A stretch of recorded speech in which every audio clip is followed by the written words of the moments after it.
Welcome to all of you on my YouTube channel. सभी का स्वागत है।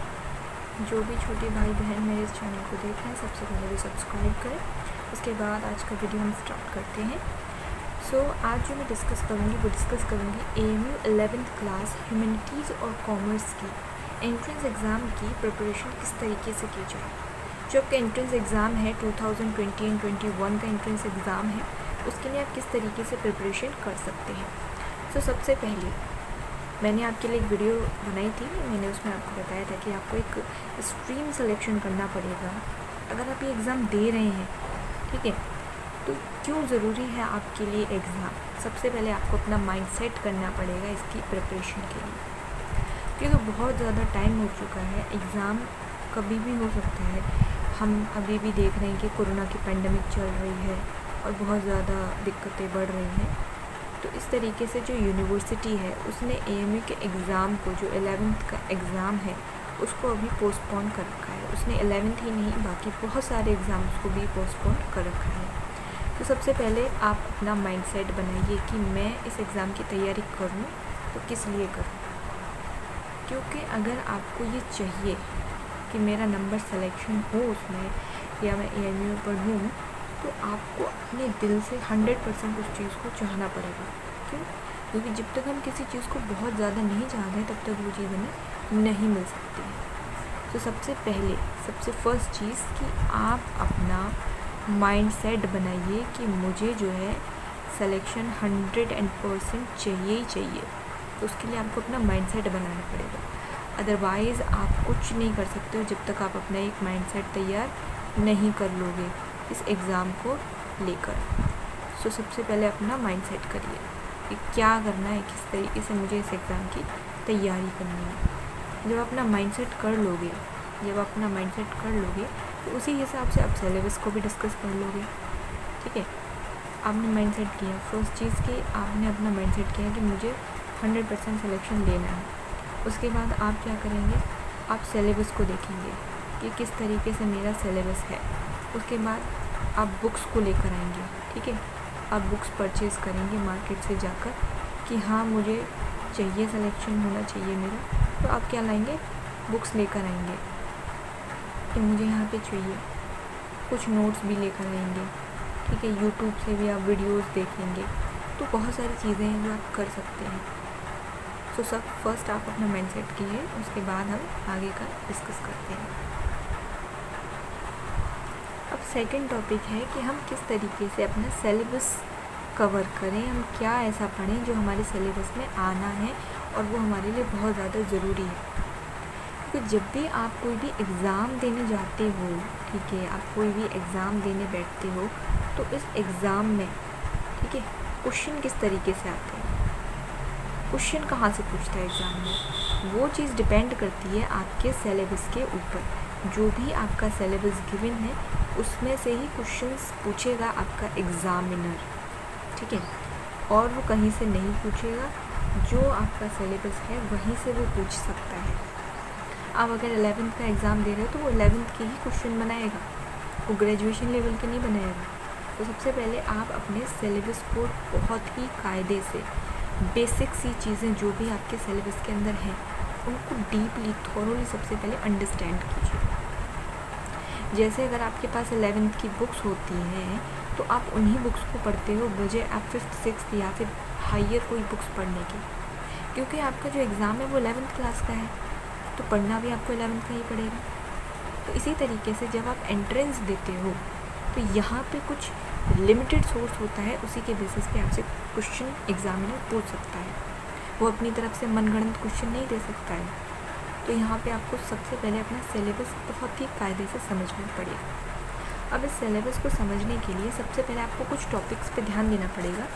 वो टॉपिक्स जैसे कि फर्स्ट मैं यहाँ पे आपसे कहूँ कि आपके 4 टॉपिक्स होते हैं। कितने टॉपिक्स होते हैं? 4 टॉपिक्स होते हैं। इन्हीं 4 टॉपिक से आपका एंट्रेंस एग्ज़ाम का एग्ज़ाम तैयार होता है। सबसे पहले हम कह सकते हैं मैथ्स। सबसे पहले जो है वो मैथ्स होता है, ठीक है।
गाइस यहाँ पे मैंने पूरा आपके सामने एक सिलेबस थोड़ा सा लिख दिया है कि आपको मैथ्स पढ़ना पड़ेगा 9th क्लास का और 10th क्लास का, वो भी सिर्फ NCERTs।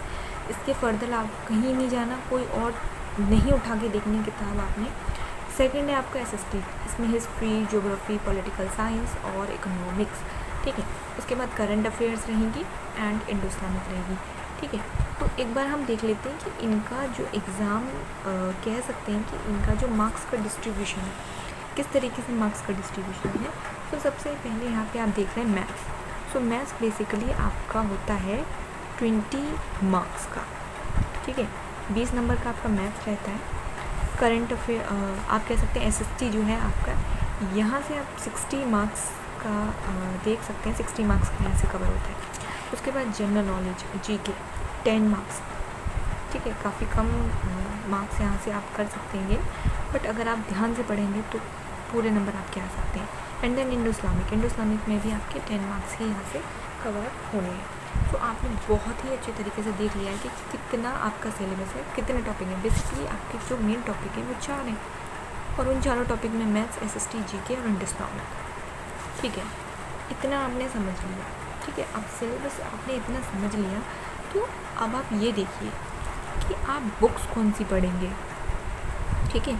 सिलेबस तो आपने पढ़ लिया कि हाँ ये सिलेबस है, पर इस सिलेबस को कवर कहाँ से करेंगे, तो कौन सी बुक्स चाहिए। बहुत ज़्यादा सिंपल मैं आपको बता रही हूँ कि आपने क्लास, ठीक है, 9th एंड 10th दोनों ही क्लासेस की NCERTs को, ठीक है, 100% तैयार कर लिया, ठीक है। अगर आपने 100% प्रिपेयर कर लिया ना, तो मैं लिख रही हूँ यहाँ पे कि आपका 100% सिलेक्शन हो सकता है, 100%। सो गाइस सिलेबस मैंने आपके लिए लिख दिया है, ठीक है। अब मैंने कुछ और चीज़ें लिखी हैं जैसे कि बुक्स, ठीक है।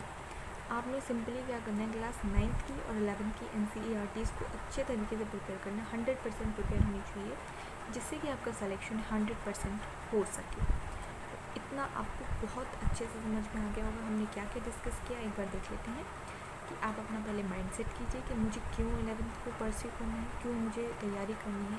जब आपका 100% ब्रेन इस चीज़ के लिए एग्री होगा, देन आप सिलेबस को देख सकते हैं। सिलेबस के बाद आप बुक्स पे आ सकते हैं।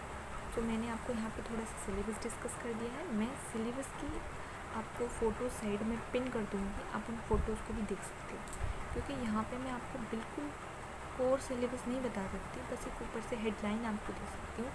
मार्क्स का डिस्ट्रीब्यूशन मैंने आपको यहाँ बता दिया किस तरीके से मार्क्स किस किस सब्जेक्ट के हैं। देन बुक्स मैंने आपको बता दिया है कि आपको क्या करना है, 9th और 10th की NCERTs को करना है।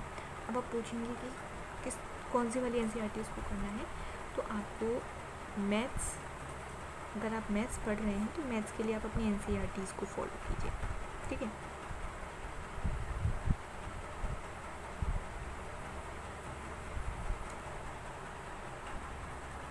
तो यहाँ पे मैंने आपके लिए बुक्स लिख दी हैं, ठीक है। सिंपली आपको 9th और 11th की NCERTs को फॉलो करना है, जिससे कि आपका सिलेक्शन हो जाए, 100% हो जाए। आप अच्छे से जब अगर NCERTs को पढ़ेंगे तो सिलेक्शन जरूर होगा।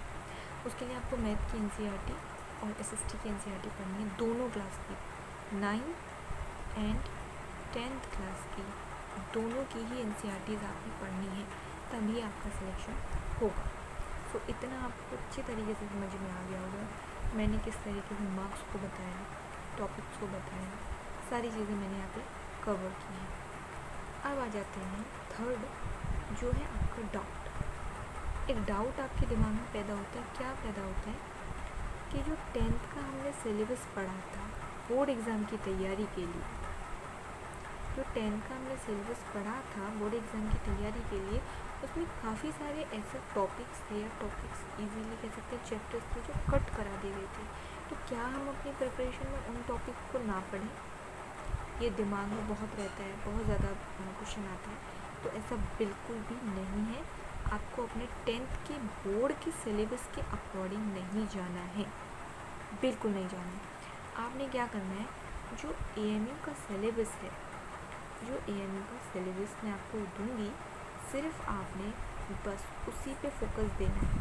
फुल फोकस आपका उसी पे होना चाहिए, यही आपका टारगेट होना चाहिए, इसी पे आपको ध्यान देना है। इसके अलावा आप कोई चीज़ और मत देखिएगा, ठीक है? और कोई और बुक्स भी पढ़ने की ज़रूरत नहीं है, ठीक है?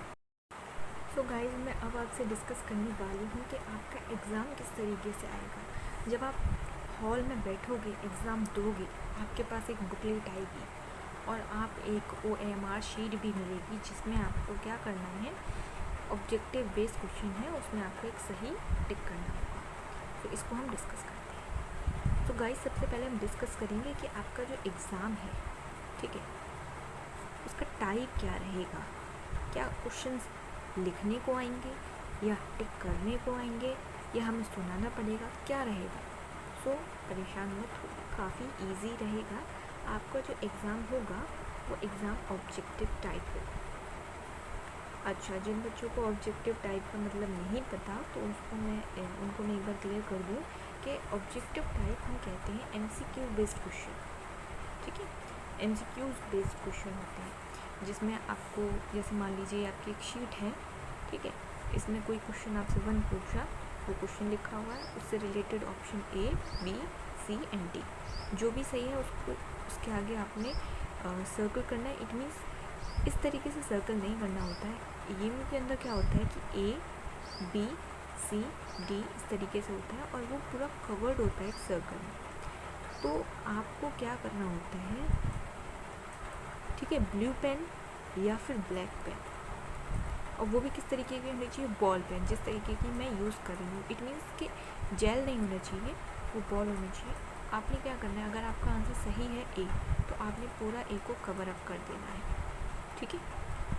इस तरीके से आप पूरा उसको फिल कर सकते हैं, जिससे कि आपका ऑप्शन A करेक्ट हो जाएगा। इस चीज़ में आप एक गलती मत कीजिएगा। अगर आपको A ऑप्शन सही लग रहा है तो आप B पे भी इस तरीके का गोला मत कीजिएगा, गलत हो जाएगा। अगर आप इस तरीके से टिक लगाते हैं तो ये भी गलत माना जाएगा। थोड़ा सा करेंगे, ठीक है, अगर ऑप्शन सही है तो ये भी गलत माना जाएगा, ठीक है? आपको सिंपल ये करना है कि आपको इस तरीके से पूरा उसको ब्लैक या फिर ब्लू से पूरा ढक देना है, जिससे कि आपका एग्ज़ामिनर को कोई दिक्कत ना हो। बेसिकली कॉपी एग्ज़ामिनर नहीं, मशीन्स के थ्रू चेक होती हैं, वो मैं आपको कभी और किसी वीडियो में समझा दूँगी।